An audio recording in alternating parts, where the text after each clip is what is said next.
Hi everyone, this is Dan Mumm with Huntington and Ellis here with your weekly market update for the Vegas real estate market. Some pretty interesting things happening right now. In the last 7 days, we saw a total of 1,208 new listings coming on the market, a very high number. So the spring selling season is in full effect here, and 839 homes which sold. So our total inventory has continued to go up. Right now we're at about 7,900 homes for sale, and that's even after the first of the month where we normally see the inventory come down a little bit with listings expiring. So what's happening? The total inventory is growing pretty consistently, as you can see in the email as I've sent you before. Since about January of 2024, we've seen a pretty steady linear growth in the inventory. Now, what's really interesting is that the median prices for the month of March in Las Vegas actually stayed pretty much the same.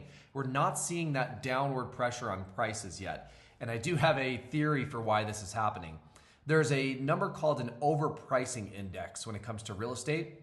And that boils down to how much of the available homes are priced reasonably and how many of them are just ridiculously overpriced and really not likely to sell.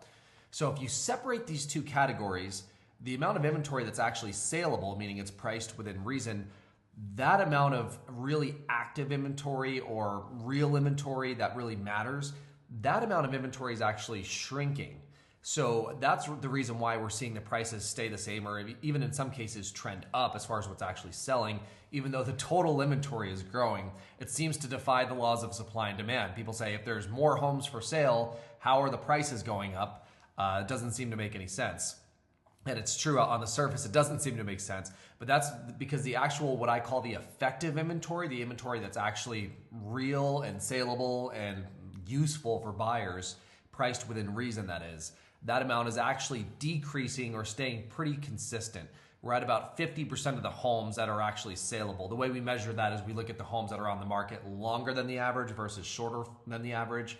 Obviously, that's a very broad way of measuring it, but it gives you a good rough approximation over a large amount of inventory. So that's what we're seeing right now. If you have any questions, please let me know, and I will talk to you next week.